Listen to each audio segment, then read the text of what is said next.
Baik, kita langsung ajukan pertama pertanyaan ini kita langsung aturkan kepada tamu kita yaitu Habib Jindan.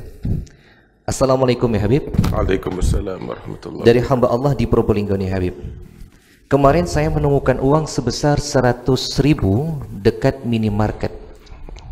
Saya sudah umumkan dalam 3 hari Habib, masih belum ada yang merasa kehilangan uang tersebut ya Habib. Apakah uang 100.000 ini termasuk temuan yang harus diumumkan sampai 1 tahun?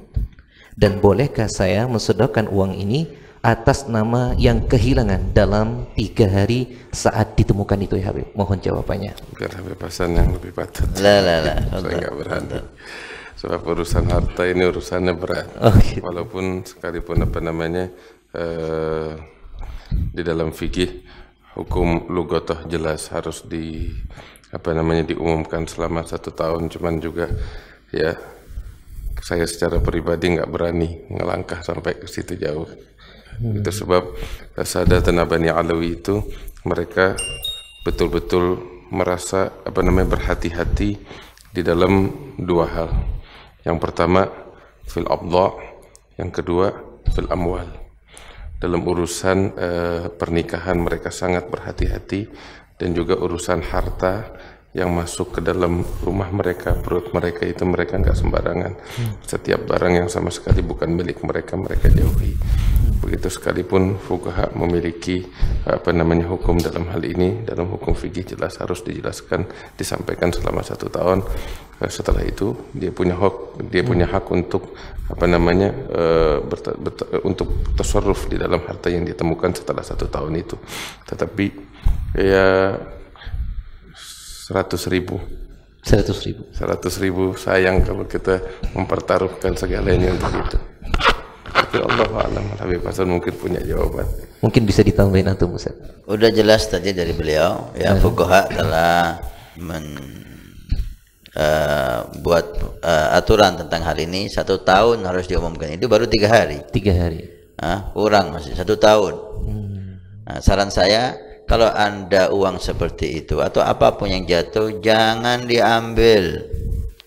Jangan diambil, biar petugas Indomaret yang ambil atau petugas toko yang di mana itu yang ambil. Jangan kita ngambil kemudian kita berisiko nantinya. Harus ngumumkan dan kita nggak mampu. Ngomong di masjid, ngomong di pasar, panjang ya, seperti kita paham tadi. Sadatan al-ba'ala, urusan harta, urusan dunia ini, uang ini yang masuk ke perut, berhati-hati jangan sampai kita masuk di dalamnya. Subhanallah walhamdulillah. Nah, untuk berkaitan dengan harta tadi Ustaz, untuk disedekahkan atas nama dia itu bagaimana Ustaz? Bukan hartanya, karena dia bisa masuk sedekah. Tapi bukan hartanya itu. Nggak bisa dia sedekahkan, bukan hartanya. Kewajiban dia mengenalkan, mengumumkan selama 1 tahun. Nggak boleh disedekahkan. Kecuali setelah 1 tahun itu selesai seperti apa yang dikatakan fuqaha, baru dia bisa memilikinya. Sementara belum ada pemilik yang mengaku. Nah Ustaz, baik Ustaz, berkaitan dengan harta Ustaz, kemarin ada orang cerita nih Ustaz. Jadi dia punya ATM-nya ini Ustaz, uangnya itu 3 juta. Kemudian ketika dicek di di fotokopi itu ke rekening bank itu Ustaz, ternyata tetap 3 juta. Tapi ketika dicek di ATM, uangnya 11 juta Ustaz. Kemudian sama orang ini diambil 5 juta, di print lagi. Ternyata tetap 3 juta uangnya Ustaz. Ini bagaimana uang seperti ini Ustaz? Apakah sama seperti ini atau bagaimana? Ini sebenarnya hayalan, pertanyaannya hayalan atau realita? Realita. Sebab biasanya harusnya kedetek di bank itu. Kadang-kadang ada uang masuk tanpa ada. Kalau pertanyaannya seperti itu Habib, artinya pertanyaannya ada saldonya kita, uang milik kita 3 juta, tahu-tahu besok jadi 11 juta, itu pertanyaan masuk akal. Itu artinya bisa kita ungkapkanlah beberapa jawaban. Tapi kalau semacam ini di ATM 11 juta tapi di print out hanya 3 juta, Anda rasa makanya Anda bilang ini pertanyaan hayalan atau pertanyaan realita gitu.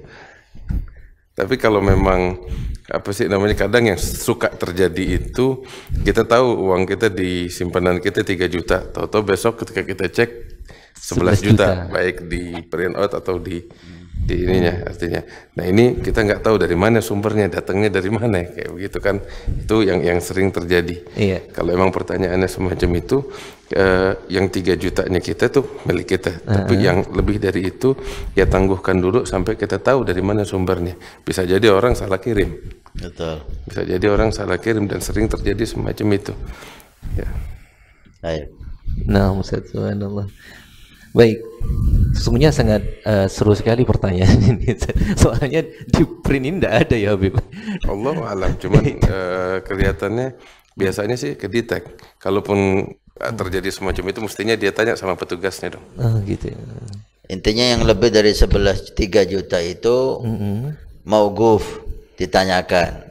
Ini uang siapa? Karena ada yang beberapa waktu itu ada yang tanya sama saya, teman kita sendiri, pulang kerasan sini, uangnya bertambah tanpa pengetahuan dia itu dari mana. Yang jelas itu bukan uang dia tambahannya. Nah, jadi itu harus dikembalikan kepada pemiliknya, bukan rezeki itu. Nah, walaupun tidak jelas yang siapa yang transfer. Ya itu ada kesalahan kan, yang jelas itu bukan uang dia, kesalahan orang kirim atau kesalahan bank. Ya. Jelas itu bukan uang dia dan harus dikembalikan. Bisa jadi orang ngasih, bakal dia nggak ngomong. Cuman kan itu semuanya spekulasi, nggak ketahuan. Apa tidak termasuk mayyatakillah min haitsu la yahtasib itu? Anak rasa nggak seperti itu. Ya sebab urusan harta bakal masuk ke perut kita. Ya cuman sekian juta, tahu-tahu urusan kita panjang sama Allah, itu berat. Ada Imam Sya'rani di dalam kitab Mukhtasar Tadhkiratul Qurtubi, beliau pernah menyebutkan satu ucapan. Beliau katakan, li'an ya'tiyallaha ahadun bisab'ina dzambin bainahu wa bainallah khairun lahu min an ya'tiyallaha bidzambin wahidin bainahu wa baina ibadillah. Lebih baik seseorang ketika hari kiamat menghadap kepada Allah bawa 70 dosa antara dia dengan Tuhan. Lebih baik itu dibanding dia datang menghadap Allah dengan membawa 1 dosa antara dia dengan ibadillah. Sebab kalau dosa antara kita dengan Tuhan, Allah dengan mudah mengampuni. Tapi antara kita dengan hamba Allah tuh nggak bakal selesai sebelum yang bersangkutan menghalalkan. Nah di hari kiamat semua manusia membutuhkan itu, sampai di dalam ayat Allah Ta'ala bilang, yauma yafirrul mar'u min akhi wa ummihi wa abi wa sahibatihi wa bani likulli imri'in minhum yauma idzin sya'nu yughni. Seseorang kabur di hari kiamat dari ayahnya, dari ibunya. Kenapa? Dari ayahnya sendiri dia kabur, dari ibunya sendiri dia kabur, dari istrinya sendiri. Sebab pada saat itu semua saling menuntut untuk menjerumuskan orang lain, yang penting dirinya selamat. Sampai itu disebutkan oleh Imam Sya'rani, ya, bahwasanya di hari kiamat seorang ayah, seorang ibu itu sangat gembira ketika dia mengingat anaknya pernah bikin salah kepada dirinya. Sampai seperti itu. Dia bakal ngejerumusin anaknya ke dalam neraka, yang penting dirinya selamat, karena memang keadaan betul-betul menakutkan, di luar bayangannya kita. Itu antara kita sama keluarga, apalagi sama orang yang nggak kita kenal, orang lain. Kata. Masya Allah. Nah, Ustaz, intinya urusan harta ini harus betul-betul kita berhati-hati. Nah, jangan masuk ke kantong kita, apalagi ke perut kita, kecuali betul-betul halal. Nah, dan saya rasa nggak cuma urusan harta aja, segala perkara yang kaitannya sama orang berat. Berat. Kita mau bikin dosa antara kita sama Allah kayak apa, Allah Maha Pengampun, tapi kalau urusan sama manusia itu yang berat.